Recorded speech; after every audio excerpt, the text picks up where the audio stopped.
Hello students and welcome to Ambition Study Center's online classes. So students, अब हम आ चले हमारे आज के लेक्चर पर, जहाँ पर हम लोग पढ़ने वाले हैं सबसे पहले इंस्क्राइब्ड एंगल थ्योरम। पिछले लेक्चर में मैंने आप लोगों को बता दिया था कि इंस्क्राइब्ड एंगल क्या होता है। अगर मेरे पास में ये सर्कल है, सर्कल के किसी भी पॉइंट पर, ये सर्कल का सेंटर है, सर्कल के किसी भी पॉइंट पर अगर एक एंगल तैयार हो रहा है, सर्कल के किसी भी पॉइंट पर अगर एक एंगल तैयार हो रहा है,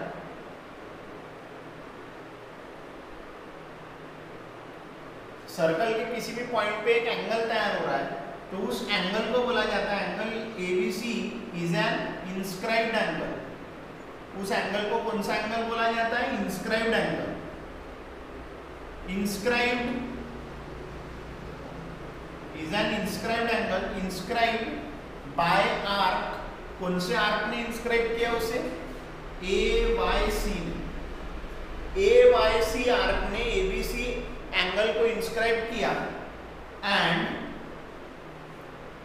arc AXC is the intercepted arc।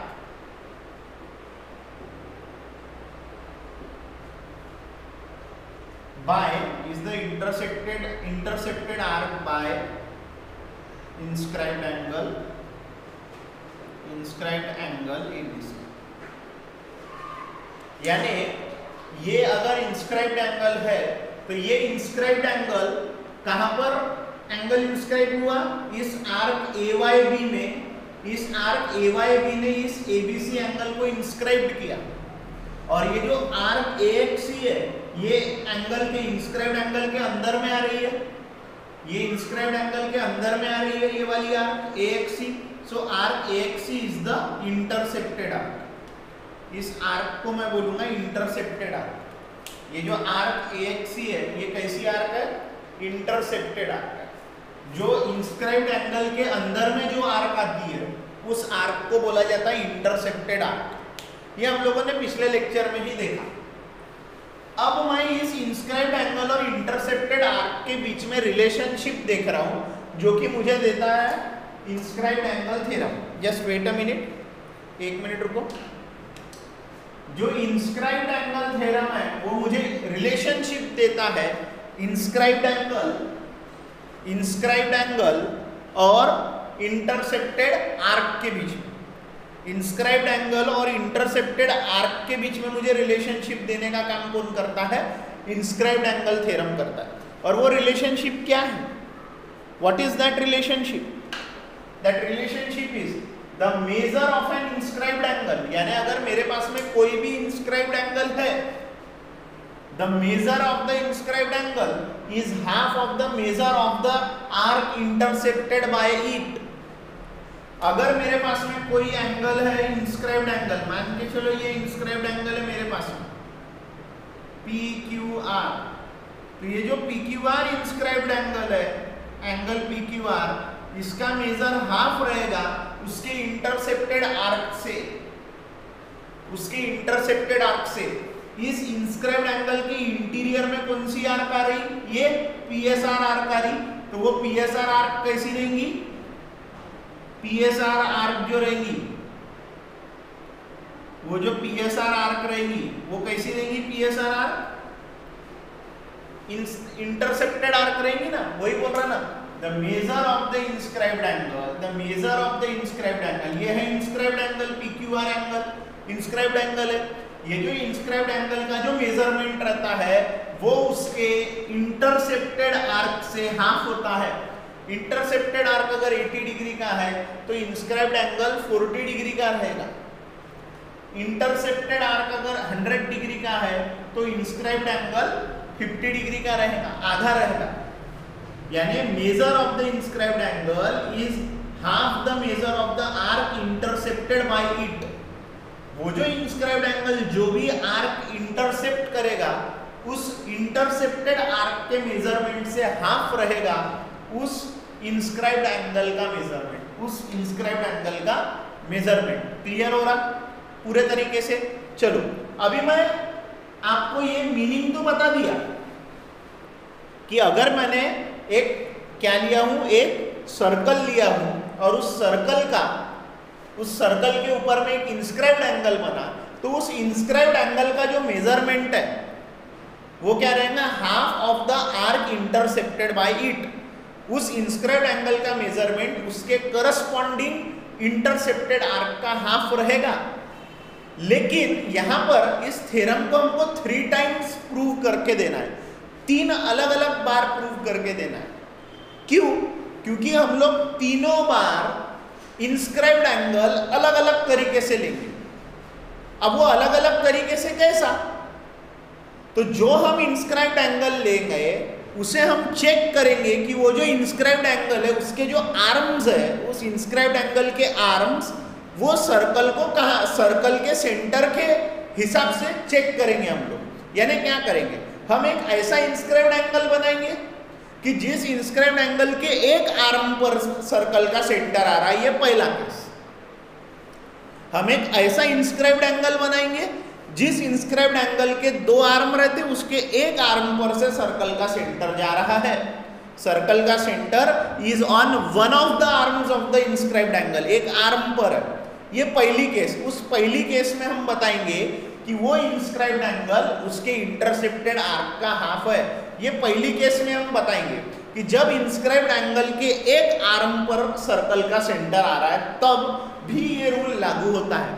फिर दूसरी केस लेंगे कि जब हमारा जो सेंटर ऑफ द सर्कल है, जो सेंटर ऑफ द सर्कल है is in the interior of the inscribed angle, यानी हमारा सेंटर ऑफ द सर्कल क्या है, इंस्क्राइब्ड एंगल के अंदर है, इंस्क्राइब्ड एंगल के अंदर है।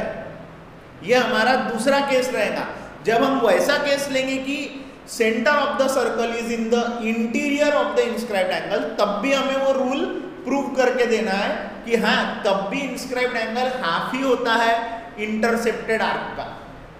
और तीसरा लेंगे, the centre of the circle is in the exterior of inscribed angle, is in the exterior of inscribed angle. यानी तीसरी केस क्या ले रहा है कि अब centre of the circle inscribed angle के बाहर है।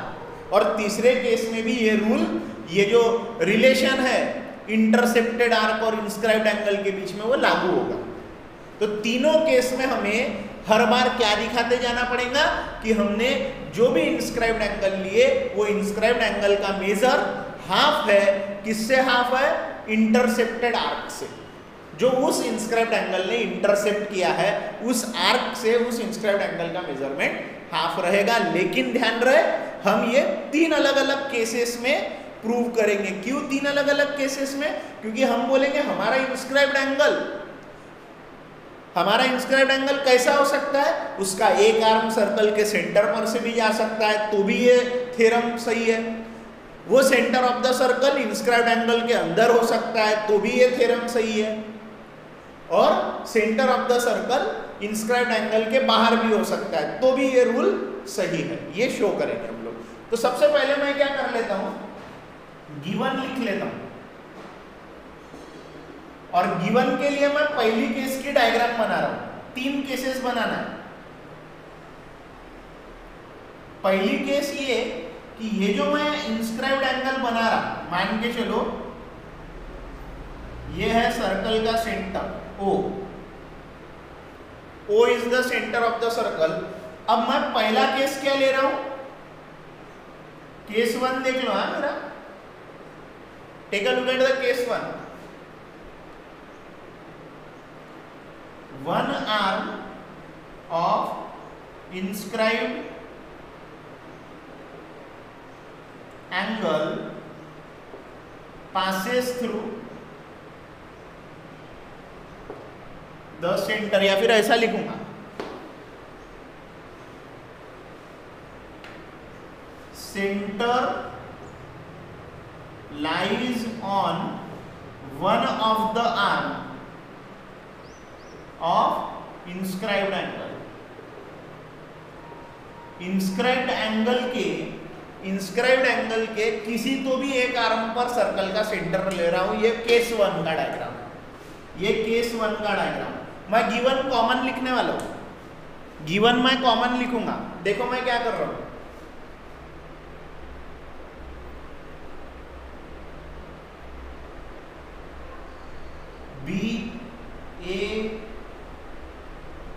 सी बन गया inscribed angle.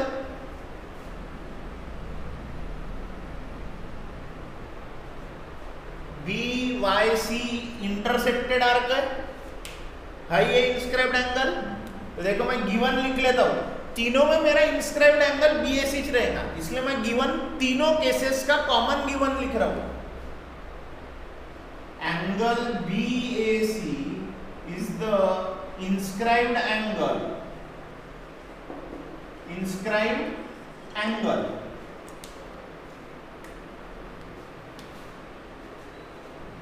it is inscribed by arc। ये आर्क कौन सी है जिसमें ये इंस्क्राइब हुआ? ये BAC arc, by arc BAC। ये BAC आर्क में इंस्क्राइब्ड एंगल इंस्क्राइब हुआ। ठीक है, आर्क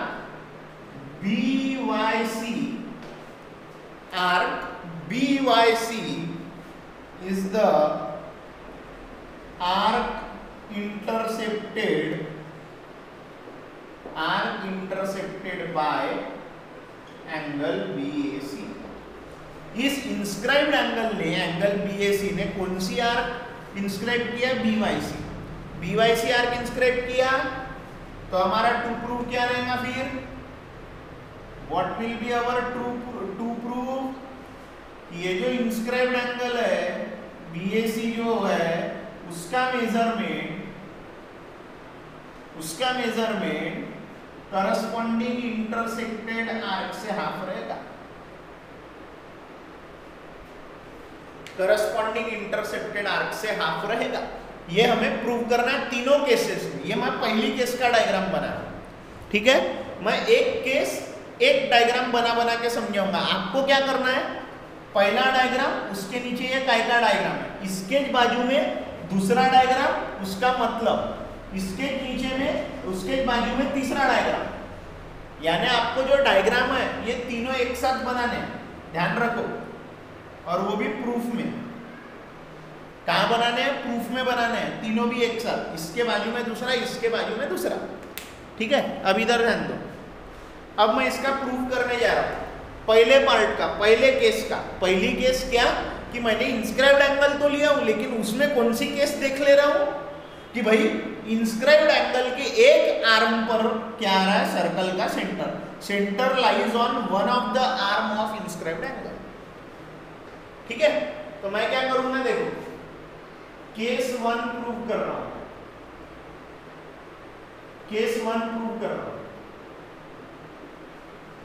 मैं लिखूंगा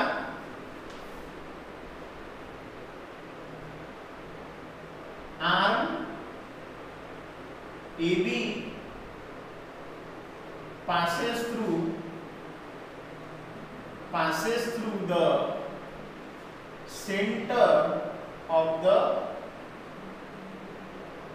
circle, passes through the center O of the circle, है ना। इन सर्कल विथ सेंटर वो ऐसा कंप्लीट करना है, विथ सेंटर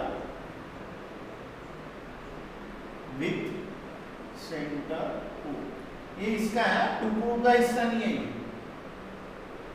टू प्रूव सिर्फ इतना है, ये पूरा कंप्लीट किया मैं। इन सर्कल विथ सेंटर, यानी ये जो गिवन है ये कहां पर हो रहा है? सब ये सब सर्कल में हो रहा है, जिसका सर्कल का सेंटर कौन है? O है। Arm AB passes through the center of the circle, centre of the circle पर से जा रहा। अब मुझे क्या प्रूव करना है? BAC is half of BYC intercepted arc. ये पहले केस के लिए, तो मैं इसको ज्वाइन करने बोल रहा हूं, ज्वाइन OC। अब OC की मैं बात करूंगा, ज्वाइन OC अगर मैंने कर दिया तो in triangle OAC, OA is equals to OC,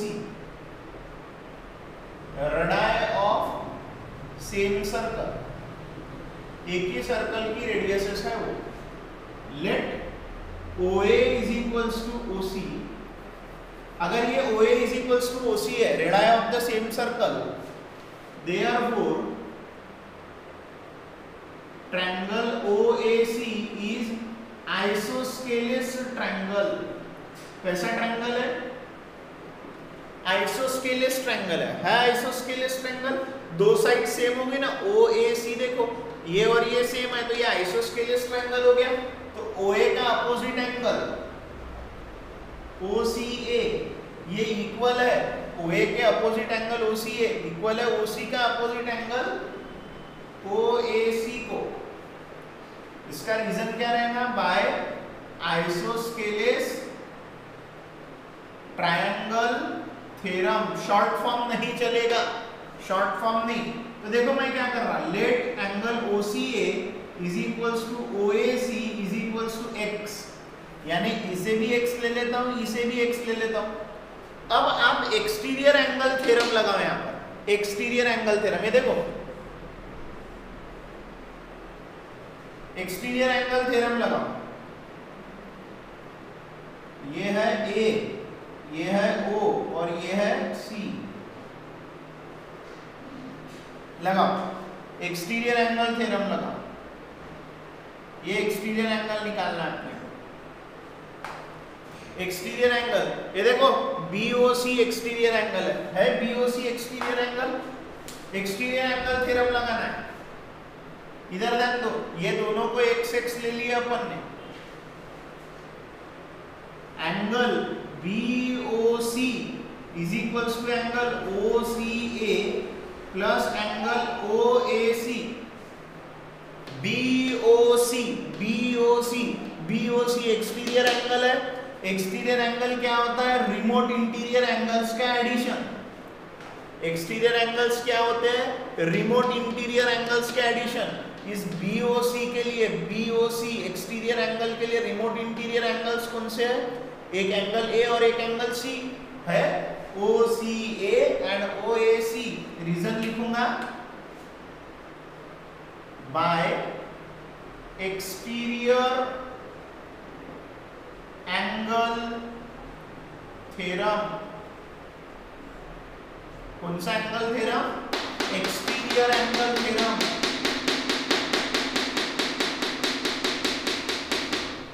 exterior angle theorem. तो जो BOC रहेगा वो रहेगा x plus x is equals to 2x। BOC जो रहेगा वो रहेगा 2x। इसको मैं बोल देता हूं इक्वेशन नंबर 1। अब इधर ध्यान देना, एंगल BOC, ये जो BOC है ये सेंट्रल एंगल है BOC सेंट्रल एंगल, जो कि 2x आया BOC 2x है, BOC 2x है। अब मैं लिखूंगा now measure angle BOC is equals to measure arc. ये देखो एक काम करता हूं मैं, इस OAC को, ये देखो OAC को इक्वेशन नंबर 1 बोलता हूं, इसे बोलता हूं इक्वेशन नंबर 2। ध्यान रखना, इसको 1 बोल रहा हूं क्योंकि यहाँ OAC यानी ये जो OAC एंगल है इसको मैंने x लेके रखो यानी इक्वेशन नंबर 1, और ये जो BOC आया ये 2x इक्वेशन नंबर 2। ये देखो ये जो BOC है ये सेंट्रल एंगल है, सेंट्रल एंगल और उसकी corresponding minor arc, central angle और करस्पॉन्डिंग माइनर आर्क का मेजरमेंट सेम होता है, यानी BYC सेम रहेगा। कैसे सेम रहेगा? By definition of minor arc, by definition of minor arc. Minor arc की जो डेफिनेशन है उससे, माइनर आर्क की जो डेफिनेशन है कि सेंट्रल एंगल और करस्पॉन्डिंग माइनर आर्क सेम होते हैं, तो ये जो मेजर आर्क BYC रहेगा, BYC वो भी हो जाएगा 2x, क्योंकि जो BOC है वो 2x है। बाय इक्वेशन 2, मैंने ये कहां से लिखा? इक्वेशन 2 से लिखा 2x। अब 1 क्या बोल रहा है? ये A एंगल देखो BAC एंगल है BAC एंगल, OAC यानी OAC यानी x और BYC यानी 2x, यानी ये जो A एंगल है OAC एंगल ये आधा है BYC के, BYC 2x है और OAC सिर्फ x है, यानी ये x BYC यानी 2x का आधा है ये। तो अब मैं लिखूंगा फ्रॉम 1 and 2 वी गेट, क्या मिल रहा हम लोगों को कि भैया ये जो OAC एंगल है, OAC एंगल है ये आधा है किससे, मेजर आर्क BYC से। और ये देखो ये दिख रहा नहीं होगा तुम लोगों को, है ना, इसके नीचे का ये दिख रहा नहीं होगा, मैं इरेज करके बताता हूँ, ठीक है। इसके नीचे का दिख रहा नहीं, सिर्फ ये दिख रहा ना, BYC क्या है, इक्वेशन 2x है ना, BYC जो है वो 2x है। ये देखो ये थ्योरम, ये पार्ट इरेज करता हूँ, ये भी पार्ट इरेज कर देता हूँ, इतने जगह में केस 1 हो जाती है। मैं बोलूंगा BYC 2x है, तो फ्रॉम 1 and 2 वी गेट, 1 और 2 से हम लोगों को क्या मिल रहा, 1 और 2 से कि BYC 2x है, ये 2x है और ये OAC x है, यानी OAC angle OAC measure angle, ये OAC x है, यानी जो मेजर एंगल OAC है, मेजरमेंट ही है ना, OAC x है यानी OAC का मेजरमेंट ही x है ना, x है, यानी BYC से क्या है वो, BYC से क्या है वो, आधा है, आधा है, मेजर आर्क BYC से है आधा, है आधा। अब मेजर एंगल OAC को मैं क्या लिख सकता हूं, मैं लिख सकता हूं measure angle BAC is equals to measure angle BYC। इसमें मैं कारण दे दूंगा कि AOB एक कोलिनियर है करके, AOB कोलिनियर है एक ही लाइन में, यानी OAC एंगल बोलो या BAC एंगल बोलो, एक सी है ना, ये भी एंगल वही है, ये भी एंगल वही है, आया। यानी अगर मैंने इंस्क्राइब्ड एंगल बनाया तो इंस्क्राइब्ड एंगल का मेजर करस्पॉन्डिंग इंटरसेप्टेड आर्क है, ये इंटरसेप्टेड आर्क, ये BAC ने इंटरसेप्ट किया ये आर्क को, इस इंटरसेप्टेड आर्क का आधा होता है। ये कौन से केस में प्रूव किया, जब मेरे इंस्क्राइब्ड एंगल का जो आर्म है, इंस्क्राइब्ड एंगल का जो आर्म है, वो इंस्क्राइब्ड एंगल का आर्म कहां से जा रहा है, सेंटर ऑफ द सर्कल पर से जा रहा है। अब मैं इसके बाद में केस 2 प्रूव करूं, दिस वाज केस 1 जो कि मैंने प्रूव की, now I will prove case 2। अब मैं लूंगा the centre of the circle lies in the interior of inscribed angle, inscribed angle के अंदर में। मैं क्या करूंगा, तीनों डायग्राम एक साथ बना लूंगा, ध्यान रखो, पहला बाजू में, दूसरा बाजू में, तीसरा, और बाद में केस 1 प्रूव करूंगा, उसके नीचे केस 2 प्रूव करूंगा, उसके नीचे केस 3 प्रूव करूंगा। जगह नहीं है इसलिए मैंने तीनों डायग्राम एक साथ नहीं बनाए, लेकिन आप प्रूव करोगे तब तीनों डायग्राम एक साथ एक के बाजू में एक बना। मैं अब ये इरेज करने वाला हूं ये वाला पार्ट केस 1 का, और डायरेक्ट केस 2 प्रूव करूंगा। आप लोग कर लो इसके पहले केस 1 का स्क्रीनशॉट।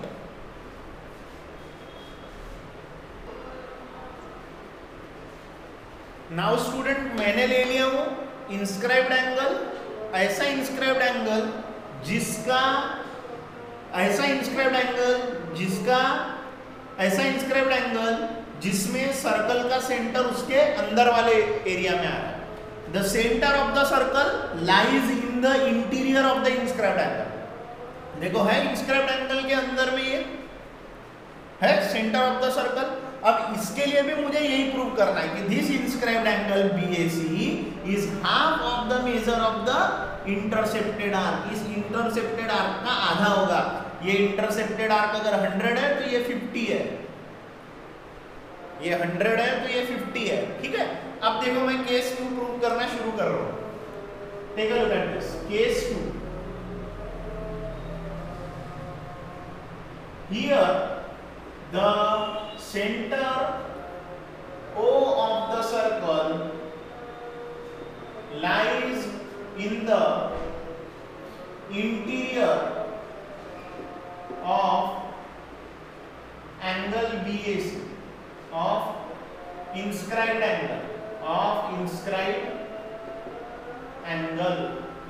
angle BAC है ना इंटीरियर में। तो मैं क्या करूंगा, ड्रॉ रे AD which passes through the center of the circle, यानी एक एडी रे मुझे बनाना है जो सेंटर ऑफ द सर्कल पर से पास हो। I will be drawing a रे AD which is passing through the center of the circle, जो कि कहां से पास हो रही है, सेंटर ऑफ द सर्कल से पास हो रही है। ठीक है, तो मैं एक पॉइंट यहां मार्क कर लेता हूं, इसको बोल देता हूं मैं कैपिटल X। कैपिटल X है, वो स्मॉल x नहीं है। इसके पहले जो x थी उसकी आधा फर्स्ट पार्ट में कैपिटल X था। ठीक है, अब देखो ये मैंने रे ड्रॉ करने के लिए आप लोगों को बोल दिया। क्यों बोला, देखो ये कॉन्सेप्ट हमने पढ़ा है, ये भी तो इंटरसेप्टेड आर्क है। तो मैं क्या बोलूंगा, ये देखो अपना ये भी तो इंस्क्राइब्ड एंगल है ना। So angle DAC is inscribed angle and arc DXC is intersected arc. Similarly angle BAD is inscribed angle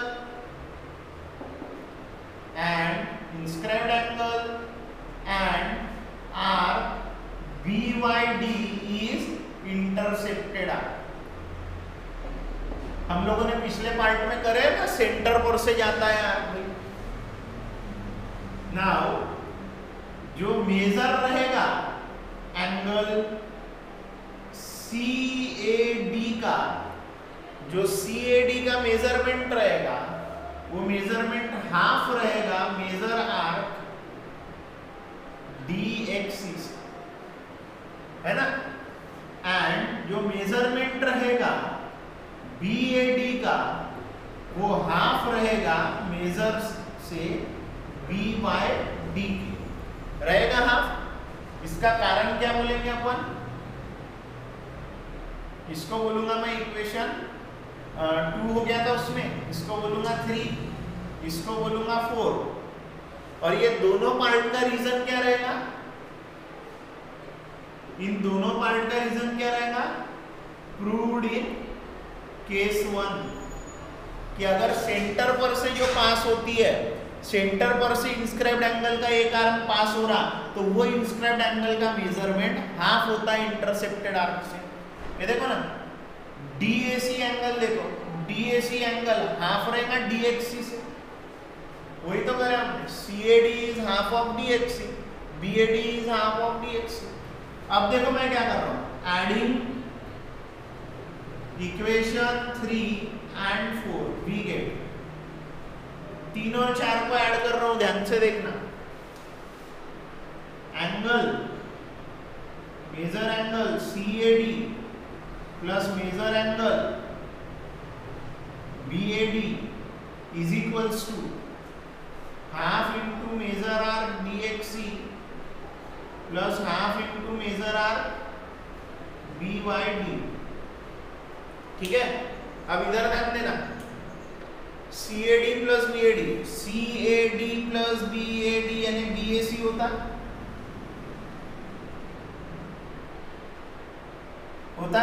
CAD plus BAD यानी BAC होता, दोनों का एडिशन होता, हाफ यहां से कॉमन निकलेगा,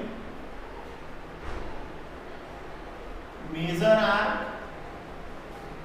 DXC और ये BYD का एडिशन हाफ कॉमन निकला, BYD पहले लिखता हूं और मेजर आर्क DXC ये बाद में। आर्क एडिशन पोस्टुलेट लगाओ, BYD plus DXC, BYD plus DXC यानी BYC हो गया ये major arc BYC।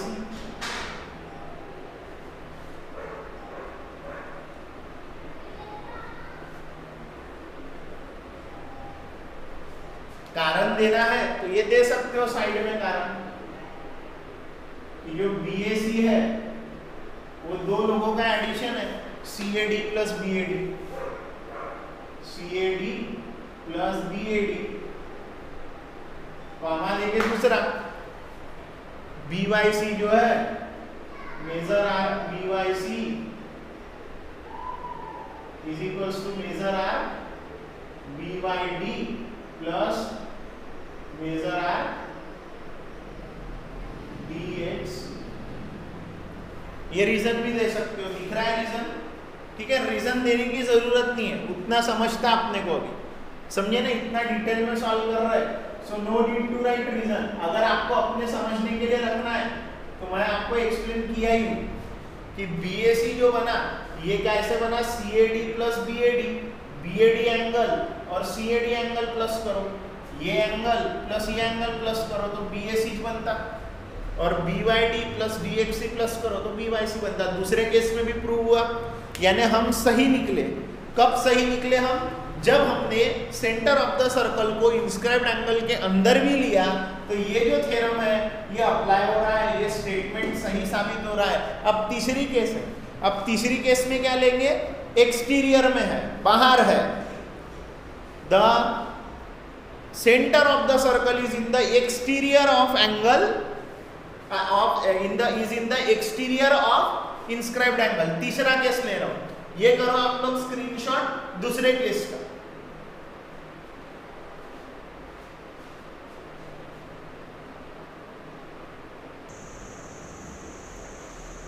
Students now we will see the third case, तीसरा केस हम लोग देखेंगे।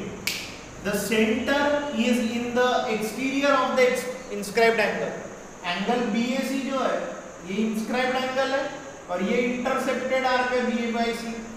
अब सर्कल का सेंटर देखो, सर्कल का सेंटर क्या है, बाहर है, एक्सटीरियर है, बाहर है, इंस्क्राइब्ड एंगल से बाहर है। तो हम लोग क्या करेंगे, हम बोलेंगे centre O is in the exterior of inscribed angle BAC है। हम क्या करेंगे, ड्रॉ रे AD passing through centre O centre पर से पास होता हुआ, O सेंटर पर से पास होता हुआ एक AD रे बनाओ जो O सेंटर पर से पास होता है, इसको X बोल लेते हैं, ठीक है। सेंटर O पर से पास होता हुआ एक AD रे बनाओ। तो देखो हम लोग क्या बोल रहे हैं, देखो ये सेंटर पर से जा रहा है तो जो मेजर एंगल DAC है वो हाफ रहेगा। मेजर एंगल DAC जो है DAC will be half of major arc DBC। ये जो पूरी DBC आर्क है, ये देखो ना, DAC ये DAC पूरा, उसने कौन सा आर्क इंटरसेप्ट किया, DBC आर्क इंटरसेप्ट किया। Proved in case 1, proved in case 1 में हमने प्रूव किए थे ना कि सेंटर पर से एक आर्म जाता है अगर तो ये लागू होता है करके। और दूसरा बोलूंगा मैं DAB, ये भी सेंटर पर से जा रहा, DAB है, DAB भी सेंटर पर से जा रहा वाला आर्म है, क्या रहेगा, half of major arc DXD। Proved in case 1 circle के सेंटर पर से जाते हुए आर्क की थी। अब मुझे निकालना है BAC, एंगल BAC मुझे निकालना है, BAC निकालना है किसमें से, DAC में से। DAC में से मुझे माइनस करना पड़ेगा। देखो ना, BAC निकालना है, यानी BAC एंगल निकालना है, ये एंगल निकालना है BAC, तो मैं DAC में से DAB माइनस कर दूंगा, DAB माइनस कर दूंगा, BAC निकालना है तो DAC में से DAB मैं कर दूंगा minus. What is DAB? Half into measure arc, half into measure arc DBC minus half into measure arc DXB, half into measure arc DBC minus half into measure arc DXB, half half common, half common, measure arc DBC minus measure arc DXB। ये देखो, तुम लोग देखो, ये DBC यानी ये पूरा, DBC यानी ये पूरा, उसमें से DXB माइनस कर दिए तो बचा क्या? DYC, half into measure arc BYC। आगे ये भी प्रूफ मेजर लगा सकते हो, मेजर लगा सकते हो।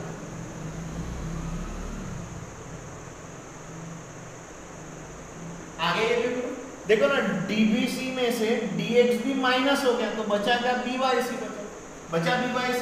हो गई तीसरी केस भी प्रूफ।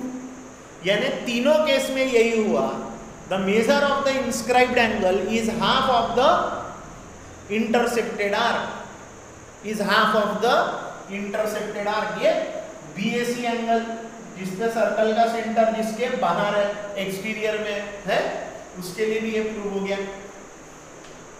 सो हम बोलेंगे from case 1, 2 and 3 we proved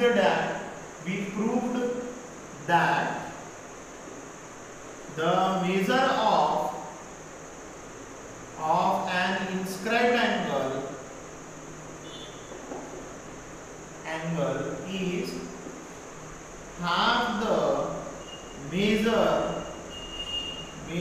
of the arc intersected by it।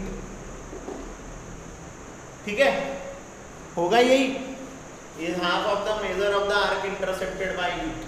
अब थोड़ा सा इस पर गौर फरमाइएगा, यहाँ पर ध्यान दो, तुम लोग गौर फरमाओ यहाँ पर कि अगर ये मेरा जो है ये सर्कल का सेंटर है और ये इंस्क्राइब्ड एंगल है, PQR इंस्क्राइब्ड एंगल है और ये PSR है, तो जो PQR का मेजरमेंट है एंगल PQR का वो हाफ रहेगा, आर्क PSR से हाफ रहेगा।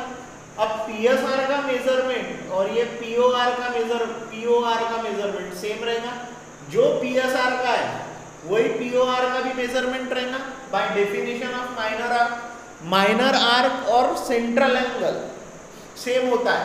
तो जैसे ये जो BYC माइनर आर्क है BYC माइनर आर्क, इसका और ये सेंट्रल एंगल का थ्योरम तो हो गया आपको।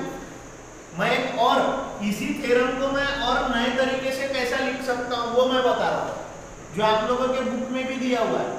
इसी का मतलब क्या है, जो माइनर आर्क का मेजरमेंट है वही सेंट्रल एंगल का मेजरमेंट होता है। यानी मैं ऐसा बोल सकता हूँ, the measure of the inscribed angle is half of the measure of the central angle corresponding to the arc intersected by it, यानी आप लोगों के इसमें भी दिया हुआ है बराबर वो statement, the measure of the angle subtended by the arc at a point on the circle is half of the measure of the angle subtended by the arc at the centre. यानी इस theorem को दूसरे तरीके से कैसा लिखा जा सकता है, ये तीसरी भी केस लिख लो, आप लोग लिख लीजिए तीसरी केस लिख लेने के बाद में आपका थ्योरम प्रूफ हो चुका है, यहीं पे खत्म हो गया आपका थ्योरम। अब मैं इस थ्योरम को दूसरे तरीके से समझा रहा हूं आपको, ये केस 3 हो गई, स्क्रीनशॉट कर लो। ओके, अब मैं बता रहा हूं इसको नए तरीके से।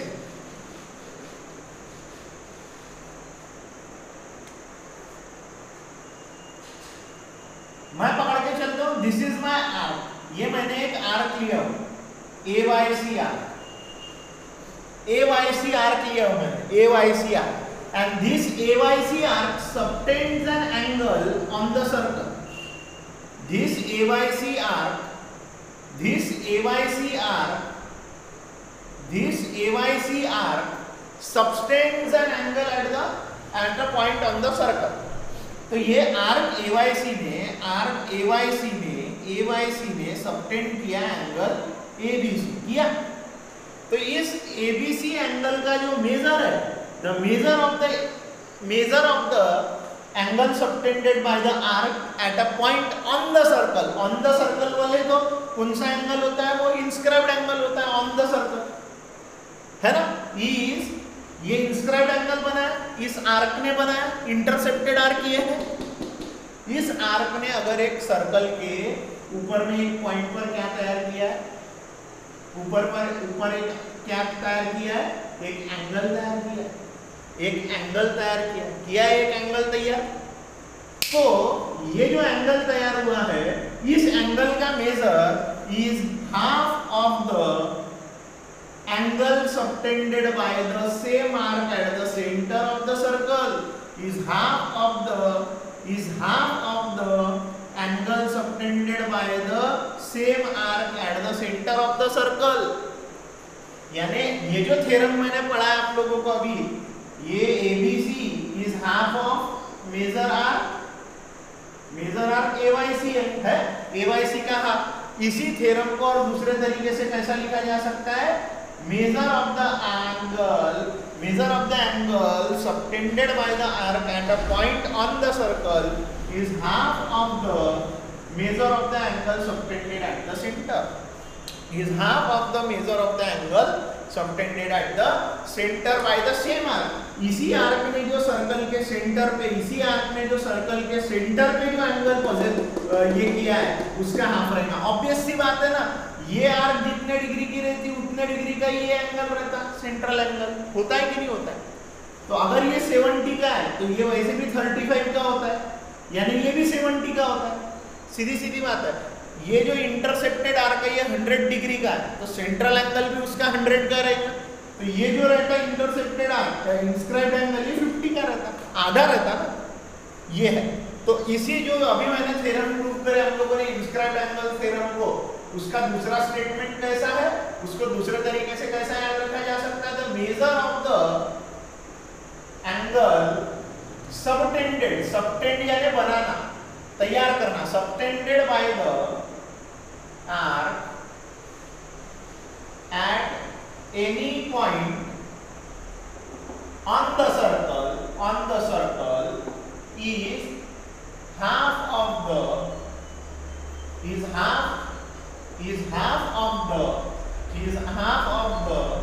is half of the angle subtended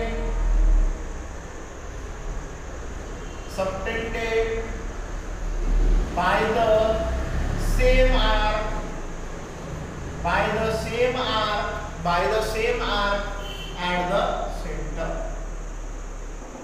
यानी ये जो इंस्क्राइब्ड एंगल है उसका मेजरमेंट करस्पॉन्डिंग सेंट्रल एंगल का आधा होता है। करस्पॉन्डिंग सेंट्रल एंगल का आधा होता है। समझ में आ रहा, क्लियर हो रहा पूरे तरीके से? ऐसे भी याद रखा जा सकता है स्टेटमेंट। अगर आपको कुछ कंफ्यूजन है, प्रॉब्लम जाती है, यू कैन आस्क पर्सनली, आप फोन कॉल करो, मैं समय देता हूँ, अपन इसको सॉल्व करेंगे। तरीके से जाओगे तो फायदा मिलेगा। बहुत लंबा थ्योरम है, अच्छे से करना पड़ेगा, बहुत लंबा थ्योरम है, अच्छे से करना पड़ेगा, तभी बात बनेगी। और ये थ्योरम नहीं समझेगा तो आपको लेसन नहीं समझेगा आगे का, तो समझ के चलो। ओके, तो यहाँ पर हमारा ये स्टेटमेंट खत्म हुआ थ्योरम का। आगे की प्रॉपर्टीज देखते हैं।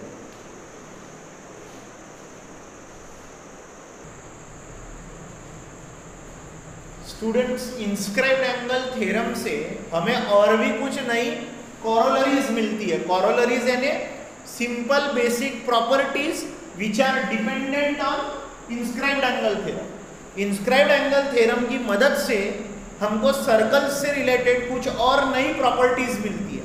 अब वो प्रॉपर्टीज कौन सी? एंगल्स एंगल्स, एक से ज्यादा एंगल यानी angles, angles inscribed in the same arc are congruent. अगर दो या उससे ज्यादा एंगल्स एक सेम आर्क में इंस्क्राइब हो रहे होंगे, मान के चलो ये मेरा सर्कल है,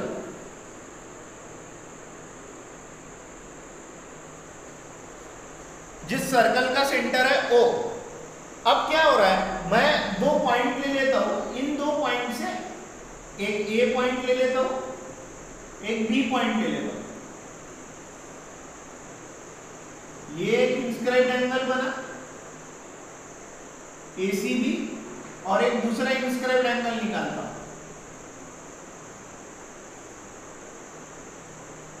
दूसरा इंस्क्राइब्ड एंगल निकालता हूं। दोनों जो इंस्क्राइब्ड एंगल है वो सेम आर्क में बने, आर्क एक ही है दोनों इंस्क्राइब्ड एंगलों का,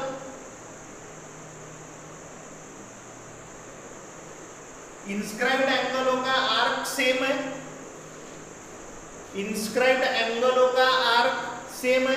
ये देखो, अगर मैं ये ACB इंस्क्राइब्ड एंगल की बात करूं, इंस्क्राइब्ड एंगल ACB वो भी AXB आर्क में बना AXB आर्क में, AXB आर्क ने उसे इंस्क्राइब किया है। और वही मैं ADB एंगल की भी बात करूं, ADB इंस्क्राइब्ड एंगल, तो वो भी AXB आर्क ने ही उसे भी इंस्क्राइब किया है, यानी ACB इंस्क्राइब्ड एंगल को भी AXB आर्क ने इंस्क्राइब किया है, और ADB इंस्क्राइब्ड एंगल ने भी ADB इंस्क्राइब्ड एंगल को भी AXB आर्क ने इंस्क्राइब किया है, AXB आर्क ने इंस्क्राइब किया है। तो अब हम लोग क्या करेंगे, हमें यह बोलना है कि अगर सेम आर्क ने दो इंस्क्राइब्ड एंगलों को सेम आर्क ने इंस्क्राइब किया है तो वो एंगल आपस में कॉन्ग्रुएंट है। तो मैं पहले बोल देता हूं, angle ACB and angle ADB are inscribed angles which are inscribed by arc AXB। इस AXB आर्क में ही तो दोनों एंगल इंस्क्राइब हुए, ACB भी और ADB भी। तो हमें ये प्रूव करना है कि ये दोनों एंगल ACB और ADB इक्वल है। तो हम लोग कैसे प्रूव करेंगे इसको, देखो अगर मैं बात करता हूं एंगल ACB की, तो वो हाफ रहेगा आर्क AB के। Measure angle ACB is equals to half of major arc AB by inscribed angle theorem. Inscribed angle theorem ने मुझे ये बात बोली है। उसके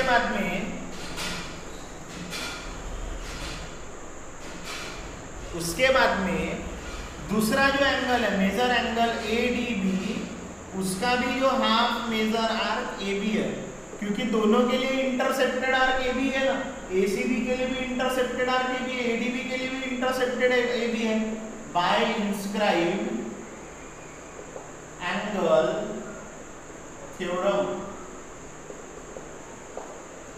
from equation 2, therefore measure arc ACB is equals to measure angle ACB is equals to measure angle ADB by 1 and 2। दोनों की left hand right hand side क्या है, सेम है half AB। therefore angle ACB is equals to angle ADB। दिख रहा है क्या कि ज्यादा नीचे हो गया, नहीं दिख नहीं रहा है ना ये स्टिल, तो मैं इधर लिखूंगा, यानी ये जो ACB है, ACB angle is equals to angle ADB is equals to angle ADB। इसका रीजन क्या रहेगा, इसका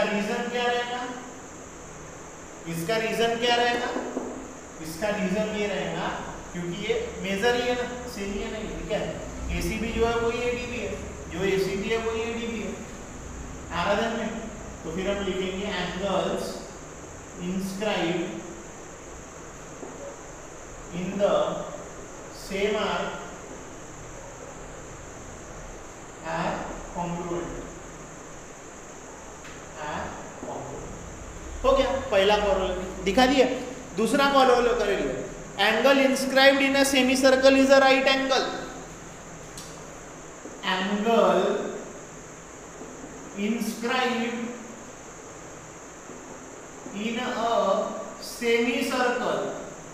in a semicircle is a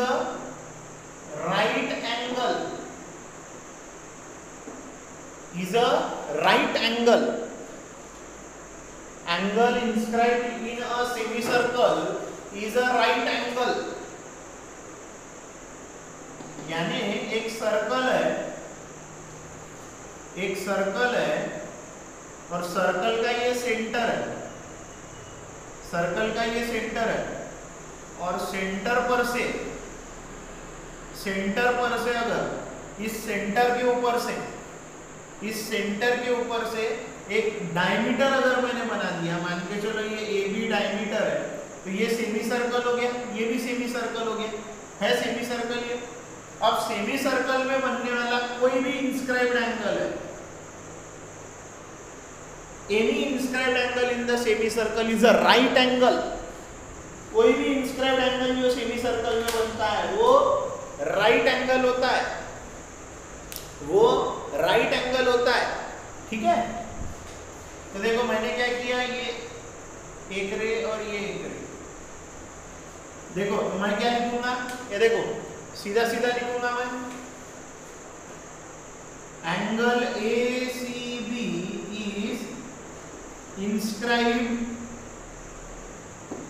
angle in semicircle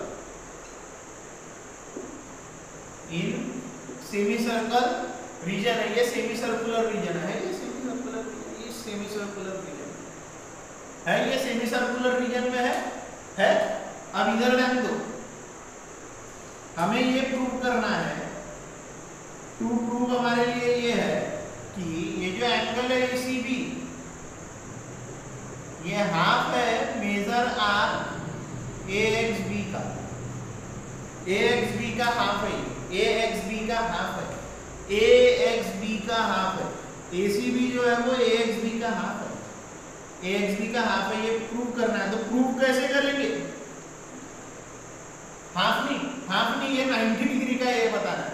angle inscribed in a semicircle is a right angle, ये right angle है बोलना है, यानी ये जो ACB इंस्क्राइब्ड एंगल है ये 90 का है बताना। देखो हम बोलेंगे major angle ACB is half of major arc AXB by which theorem, inscribed angle theorem. Full form लिखना है आपको। अब मैं बोलूंगा बट मेजर आर AXB ये तो 180 डिग्री का है, measure of semi circular arc, ध्यान रखना, measure of semi circular arc है ये AXC। देखो ना, एक मिनट आप लोगों को दिखा रहा हूं, ये देख लिए, हाँ, measure of arc AXB is 180 degree. क्या कारण है, measure of a semi circular arc, ये सेमी सर्कल कितने डिग्री का होता है, 180 डिग्री का होता है 180 डिग्री का। तो ये है 180 डिग्री AXB, तो major angle ACB is half of 180, 1 जार 9 जार, यानी major angle ACB is equals to 90 degree,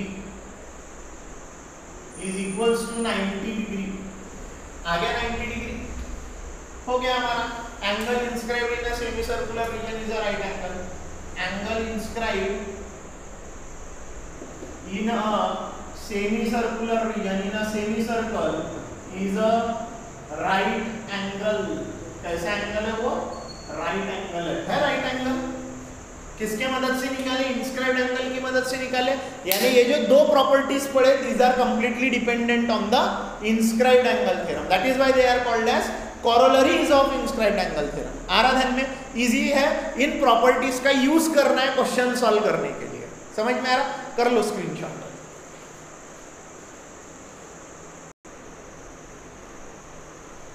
students अब देखो साइक्लिक क्वाड्रिलेटरल, ये नया टॉपिक है हमारे लिए सर्कल में। अब साइक्लिक क्वाड्रिलेटरल किसे बोलेंगे? If all four vertices of a quadrilateral lies on the circle, यानी एक क्वाड्रिलेटरल है 4 साइड वाला फिगर, उस 4 साइड वाले फिगर के चारों वर्टाइसेस यानी उस क्वाड्रिलेटरल के चारों वर्टाइसेस ऑन द सर्कल आ रहा है, सर्कल के ऊपर आ रहा है, तो ऐसे क्वाड्रिलेटरल को बोला जाता है cyclic quadrilateral. If all the four vertices of a quadrilateral lies on the circle then that quadrilateral is a cyclic quadrilateral. ये फिगर में आपको दिख रहा है, एक क्वाड्रिलेटरल बनाया हूं मैंने ABCD, जिसके चारों वर्टेक्स सर्कल के ऊपर आ रहे हैं, इसलिए इसे साइक्लिक क्वाड्रिलेटरल बोलेंगे। अब साइक्लिक क्वाड्रिलेटरल की कुछ प्रॉपर्टीज हमें पढ़नी है। Theorem of cyclic quadrilateral. Cyclic quadrilateral theorem क्या बोलता है? What does that theorem says? Cyclic quadrilateral की कौन सी प्रॉपर्टी को साइक्लिक क्वाड्रिलेटरल थ्योरम हमारे सामने रखता है? तो वो प्रॉपर्टी ऐसी है, opposite angles of cyclic quadrilateral are supplementary.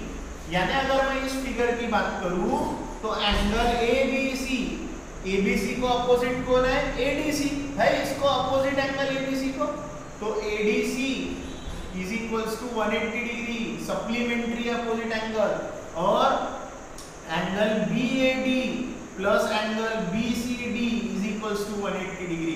ये होता है बोले अगर क्वाड्रिलेटरल कैसा हो? साइक्लिक हो, यानी उसके चारों वर्टेक्स सर्कल के ऊपर से जा रहे हो। तो हमें दिया गया है कि ये जो ABCD है हमारा इज अ साइक्लिक क्वाड्रिलेटरल। बस इतना ही दिया हुआ है कि ये जो हमको दिया हुआ फिगर है ये कैसा है? एक साइक्लिक क्वाड्रिलेटरल है, बस इतना बताया है।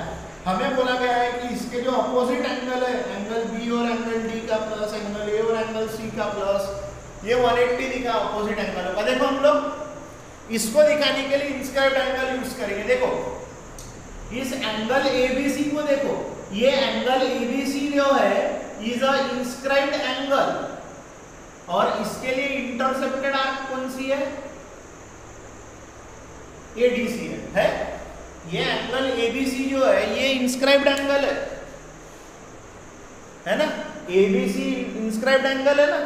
ABC इंस्क्राइब्ड एंगल है कि नहीं है? ABC is a inscribed angle.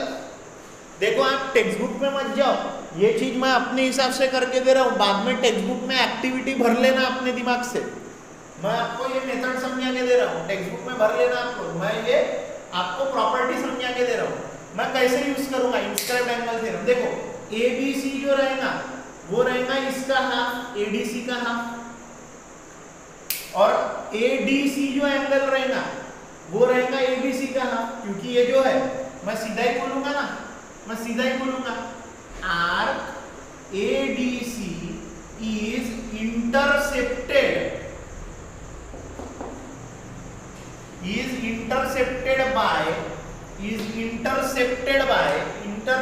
ये ADC आर्क को इंटरसेप्ट किसने किया? By inscribed angle angle ABC ने किया, ABC एंगल ने ADC को इंस्क्राइब किया। तो जो एंगल ABC रहेगा वो रहेगा half of major arc ADC रहेगा। Equation number 1। इसका कारण क्या है? By inscribed angle theorem. Short form नहीं, फुल फॉर्म लिखना, शॉर्ट फॉर्म नहीं फुल फॉर्म लिखना। By inscribed angle theorem. वैसे ही अगर मैं इस A एंगल का अपोजिट एंगल देखूं, ये ADC, तो ADC ने कौन सी आर्क बनाया? ABC आर्क बनाया। आर्क ABC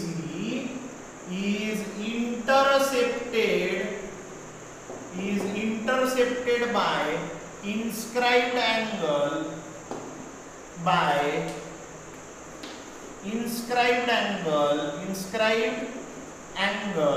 कौन सा एंगल? एंगल ADC ने बनाया ये। तो जो ADC रहेगा वो रहेगा हाफ किसके? मेजर आर्क ABC के, ABC का हाफ रहेगा वो। इसका भी रीजन रहेगा by inscribed angle theorem. Short form नहीं चलेगा, इक्वेशन नंबर 2। अब मैं अगर ADC और ABC को ऐड कर लूं, यानी अपोजिट एंगल्स को ऐड कर रहा, और अपोजिट एंगल का ही एडिशन मुझे 180 दिखाना है। एडिंग इक्वेशन 1 एंड 2, 1 और 2 को मैं ऐड कर रहा हूं, यानी जो ABC plus angle ADC is half major arc ADC plus half major arc ABC। ADC arc और ABC आर्क मिला के पूरा सर्कल बन रहा, ADC आर्क और ABC आर्क मिला के पूरा सर्कल बन जा रहा ना। उसका यूज देखो कैसे करूंगा, ये मिटा देता हूं अभी डेफिनेशन। होपफुली आप लोग स्क्रीनशॉट समय समय पे करते रहते हो, स्क्रीनशॉट करते रहोगे तो ये सब पहले वो साइक्लिक क्वाड्रिलेटरल की ये लिखना थी अपने, ठीक है। तो ये ABC plus ADC, ABC plus ADC plus angle ADC, half common लो, हाफ कॉमन लिए तो major arc ADC plus major arc ABC, ADC plus ABC, ये देखो ना ADC यानी 180 प्लस 180, ये जो ABC है, ये जो ADC आर्क है और ये ABC आर्क है, ये पूरी की पूरी कितना डिग्री है, दिस इज कंप्लीटली, ये जो पूरी की पूरी है ये कितना मिलकर क्या बना रही, 360 डिग्री बना रही ना। क्यों?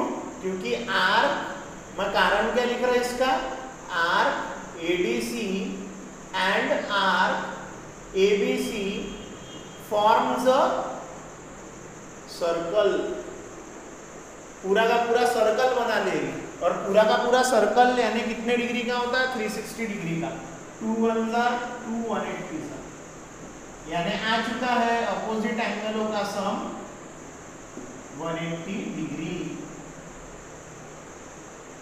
Similarly we can prove that, हम लोग ये भी प्रूव कर सकते हैं साथ ही साथ कि जैसे मैंने ABC और ADC को सम 180 दिखाया, वैसे ही मैं angle BAD plus angle BCD का भी सम 180 दिखा सकता हूँ। देयरफॉर करके थ्योरम का statement, opposite angles of cyclic quadrilateral are supplementary.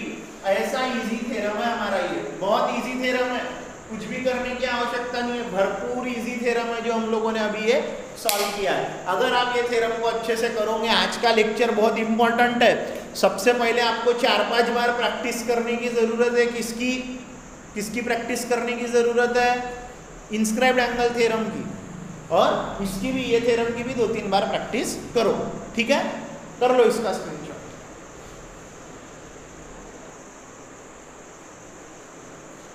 ठीक है, इसके आगे की जो भी प्रॉपर्टीज है रिलेटेड टू साइक्लिक क्वाड्रिलेटरल हम ये अगले लेक्चर में पढ़ेंगे, और साथ ही साथ एक्सरसाइज भी सॉल्व करेंगे। आज के लेक्चर में हम लोगों ने इंस्क्राइब्ड एंगल थ्योरम पढ़े, उसकी कॉरोलरीज पढ़े, साइक्लिक क्वाड्रिलेटरल क्या है वो पढ़े, और साइक्लिक क्वाड्रिलेटरल की एक प्रॉपर्टी पढ़े थ्योरम। इतना आपको जम के प्रिपेयर मारना है अगर सर्कल लेसन अच्छा करना है। Okay, bye bye.